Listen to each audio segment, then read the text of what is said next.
திருச்சிற்றம்பலம். அனைவருக்கும் வணக்கம். இது நம்ம சிவராத்திரியோட 4வது கால வழிபாட்டு முறைகள்.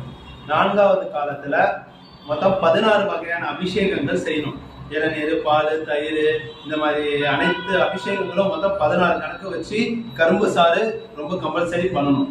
4வது காலத்துக்கு கரும்பு சாறு கம்பல்சரி பண்ணணும் அபிஷேகம்.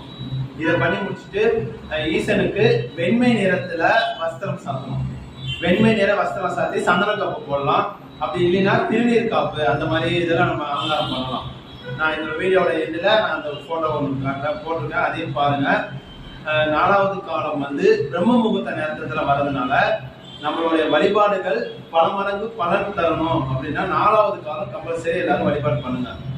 4வது காலத்துல வெண்மை நிற மலர்களால் அர்ச்சனை செய்யணும்.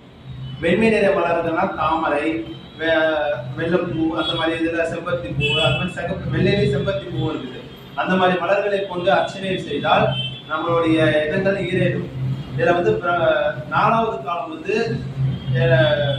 பிரம்மதேவர், அந்த தேவர்கள், ரிஷிகள், கணங்கள், பூலோகத்துல இருக்கக்கூடிய மனிதர்கள் இவங்க வழிபாடு பண்றதா ஐதீகம்.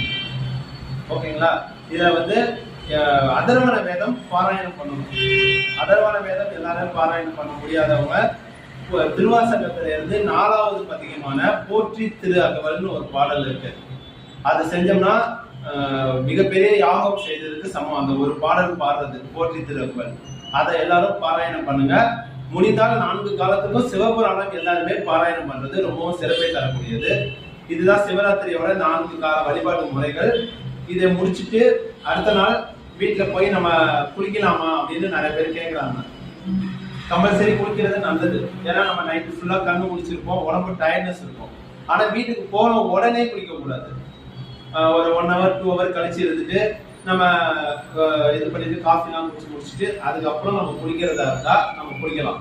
குளிச்சுட்டு திரும்பி நம்ம சிவாலயத்துக்கு போய் சிவனை தரிசனம் பண்ணாதான் அப்ப அமாவாசை விரதம் வரும். அப்ப உணவு எடுத்துக்கொண்டாதான் சிவராத்திரி விரதமே கம்ப்ளீட் ஆகும், முடியுதுன்னு ஐதீகம். அதனால ஈசனை வழிபாடு பண்ணிட்டு சூரிய உதயத்துக்கு அப்புறமும் ஈசனை போய் மறுபடியும் ஒரு தடவை தரிசனம் பண்றது நம்ம விரதத்தோட பலன்களை அதிகமா தரக்கூடிய தன்மை கொண்டது.